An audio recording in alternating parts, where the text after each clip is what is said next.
자, 반갑습니다. 이번 시간은 원자나 분자를 세는 방법에 대해서 이야기를 해볼 건데, 물론 원자를 숫자로 일일이 직접 셀 수는 없죠, 그죠? 예를 들어 가지고 물을 한 컵을 따랐어요. 물 50ml를 컵에 따랐단 말이에요.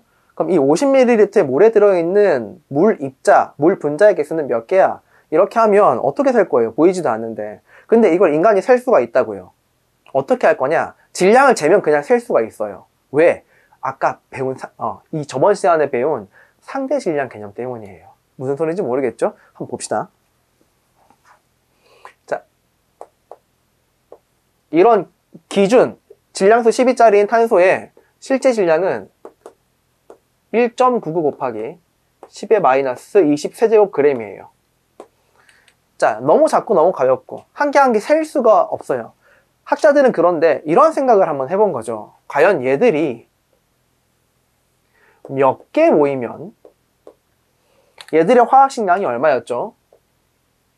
과연 이런 원자 한 개가, 이거 한 개의 질량이잖아요. 이런 원자 한 개가 몇 개가 모이면 이 화학식량에 g을 붙인 것만큼 될까라는 생각을 한 거예요. 그럼 되게 쉽죠, 이제? 나누어주면 되는 거니까 숫자가 얼마가 나오냐면 6.022 곱하기 10의 20 세제곱개가 나와요. 즉, 한 개는 이만큼 질량인데 얘가 이만큼 모이면 12g이 됩니다. 나에게 익숙한 숫자죠. 화학식량에 g을 붙인 이런 질량이 됩니다. 라는 거예요. 한 개 더 해볼까요? 수소의 실제 질량은 탄소의 실제 질량의 12분의 1이었죠.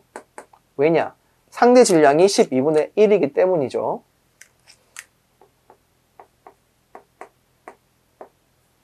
자, 똑같은 논리로 얘들이 몇 개가 모이면 저 상대 질량에 g을 붙인 것만큼 될까라고 계산을 해보니까 어머, 어떤 숫자가 나와요?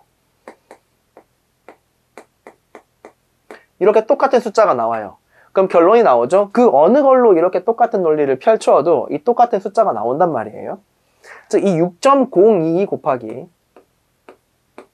10의 20 세제곱이라는 숫자는 굉장히 의미가 있는 숫자죠. 이만큼 모이면 어떤 원자라도 어떤 분자라도 이만큼 모이면 이만큼 모이면 화학식량에 g을 붙인 것만큼 됩니다. 어떤 숫자라도 어떤 원자라도 이만큼 모이면 혹은 어떤 분자라도 이만큼 모이면 화학식량에 g을 붙인 것만큼 됩니다. 이런 중요한 숫자예요. 근데 숫자 자체가 너무 크죠. 너무 크고 불편한 숫자죠. 그래서 얘를 어떻게 할 거냐? 1몰이라고 묶어서 표현을 할 거예요. 이제부터는 이런 숫자를 1몰이라고 묶어서 표현을 할 거예요. 묶어서 표현을 할 거예요. 아시겠죠? 자, 이 1몰은 아보가드로 수, 아보가드로 수는 이렇게 NA라고 표현을 하기도 합니다. 아보가드로 수를 1몰이라고 표현을 하기도 해요. 아시겠죠? 다 등식 관계다. 이런 거 좀 기억을 해 주시고요. 이제 1몰이라고 하는 게 뭔지 아시겠나요? 자, 그러면 우리는 예를 들어서 물이 있다. 여기 해볼까요, 한번? 물이 있다. H2 액체가 있는데요. H2는 화학식량이 얼마죠? H가 1, O가 16이기 때문에 얘 화학식량이 18이에요. 무슨 말이냐면 얘는 1몰이 H2O라는 입자가 1몰, 즉 6.02 곱하기 10의 20 세제곱개가 모이면 18g이 되는 거예요. 아시겠죠? 그리고 물의 밀도가 얼마였죠? 1g per ml였기 때문에 물이라면 이게 18ml예요. 됐습니까? 자, 내가 물을 50ml를 준비했어요. 자, 50ml 준비했고 지금부터 차원 분석으로 얘 단위를 바꿔 나가 볼게요. 18ml에 해당하는 게 1몰이었어요. 18ml에 해당하는 게 1몰이었어요. 자, 아래 위 똑같은 거죠. 등식이니까 이런 걸 단위 환산인자라고 표현을 했죠. 그러면 밀리리터를 어떤 단위로? 몰이라는 단위로 바꿀 수 있는데 근데 1몰은 몇 개를 말하는 거였어요? 1몰은 6.02 곱하기 10의 20 세제곱개를 말하는 거였죠. 단위 환산인자를 연이어 2번 곱하면은 여기 있는 단위 한 개 더 지어볼게요. 몰이라는 단위를 없애고 나에게 필요한 몇 개라는 단위를 알 수가 있는 거예요. 여기도 이제 1몰이 이거 1몰이 6.02 곱하기 10의 20세제곱계이기 때문에 이것도 곱하기 1이고요. 이것도 곱하기 1이에요. 그죠? 상관없는 값이죠. 곱해도. 이렇게 하면 물 50ml를 따른다. 그러면 거기 안에 있는 물 입자가 몇 개다라는 걸 계산을 할 수가 있는 겁니다. 질량을 재고 혹은 질량이나 부피를 재고 그걸 개수로 딱 바꿀 수가 있는 거죠. 뭐가 정리되어 있으면 머릿속에 얘가 정리되어 있으면 말이에요. 무슨 말인지 아시겠습니까? 자, 이제 다른 걸 좀 해볼까요? 한 개 더 해볼까요? 암모니아가 있다. 암모니아 기체가 이렇게 있습니다. 암모니아는 화학식량이 질소 14H1이기 때문에 17이고요.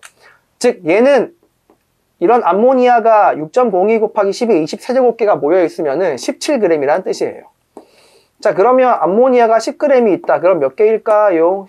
17분의 10몰이 되겠죠. 이런 식으로. 질량만 재면 몇 개인지를 알 수 있는 겁니다.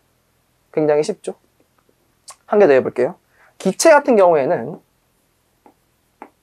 자, 이런 기체 같은 경우에는 온도 압력이 0도씨 1기압일 때 0도씨 0도씨면 몇 켈빈입니까?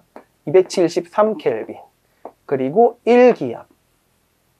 앞으로 기압은 ATM이라고 표현을 하겠습니다. ATM 기압이에요. atmosphere 약자입니다. ATM. 이런 0도씨 1기압을 기체들의 표현 상태라고 표현을 하고요. Standard Temperature and Pressure 이라고 표현을 합니다. Standard Temperature and Pressure. 그래서 STP 상태라고 표현을 할 거고요. 앞으로 많이 볼 거예요. 0도씨 1기압에서는 기체들이 1몰이 모인다. 그럼 걔들의 부피는 22.4L입니다. 자, 중요한 사실은 기체일 때에만 그렇다. 아시겠죠? 기체일 때에만 요게 성립을 한다라는 거 좀 기억을 해주시는데, 중요한 거는 이 사실 자체는요, 기체들의 종류랑은 아무런 상관이 없어요.